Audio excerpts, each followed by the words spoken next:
Welcome back. All right, Mark. Do you think that we've put harvest lows in all these crops? Yeah. Well, I think they've got a good chance on the corn and the wheat. The beans I'm not so sure of, because I still think there's bigger yields out there that we don't know about. And the funds aren't short. They're just long a little bit. So could they blow out of those longs and make new lows? As we know, the crop's getting bigger. I think that's possible. Corn and wheat look pretty good, but again, I believe between now and the end of the month, we can see this rally pre-election, and then the corn, I think, will take some more pressure after the election. But can it go back to 315? That seems doubtful at this point. Kevin, from in the Pacific Northwest, where you're from, we've heard of a lot of wheat quality issues out there. So what can producers do that are holding on to this poor quality wheat? Is there anything they can do at this point? There's not a lot. I mean, if you have a really bad stuff, the insurance will kick in and help a little bit. If it's in that mid-range where it's not milling and it's not milling quality and it's not insurance covered, then, I mean, it's just a challenge. Yeah. There's really nothing, there's no good answer. And so guys who've just said, you know, I'm just going to move it, fine, and then we're buying back that with calls. So at least we're owning milling wheat on the upside. That's an answer. It doesn't help the cash flow. I mean, you get less than $3 wheat, you get less than $3 wheat. I mean, that's not going to work. No. So it's just when you get a bad quality crop, there's nobody makes any money on the thing. No, so you're right. Speaking of tough calls, cattle, bad week. Looking at Tuesday, what happened?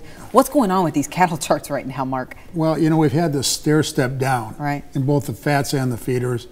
Every time we've made a new low, we bounced it back up somewhat, $5 to $8, make a new low, bounce it again. We've done this for the last 8 months, really, in both markets. Which one of these lows is going to be the real low that really starts this thing to turn? We don't have any indication of it yet. I still think there's about $10 of risk in the cattle market, both fats and feeders out here. At some point, though, we will turn this market around. It'll turn technically first because everybody's talking about the numbers of cattle that are out there, and I agree, they're large, and it's not going to end for a while. We're in this cycle, but markets will rally. We'll force enough people out, and you know, maybe we've got to go a little bit lower first, but at some point, we will turn this cattle market around. I just think we've got to, unfortunately, put in a little more pain before it can get better again. Let's look at this macro picture overall.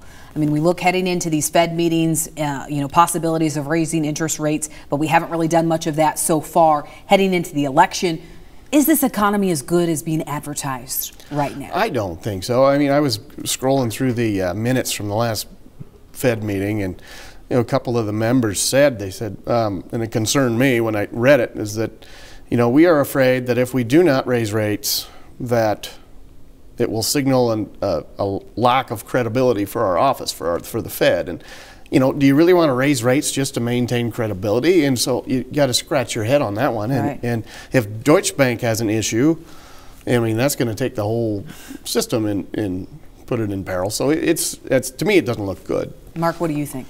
Well, I think interest rates are going to move higher over time. I'm talking my position there. I've been short bonds for a little bit here now. But I think the economy still has some challenges ahead. I think we're going to find out after the election that the cost of Obamacare is going to go through the roof. So I think that's going to hurt some people out here. So I think we're still in some tough times yet. All right, and headed into this election, I mean, do you think that the U.S. dollar is going to continue to strengthen heading into the election, or? Oh, probably. You know, there's no reason not to in the short term. Long term, you know, if Trump gets in, he's mentioned that he would like a lower dollar for more exports. Clinton camp, I assume, is going to be the same. All right. Thank you both. We'll get their closing thoughts when we come back on U.S. Farm Report.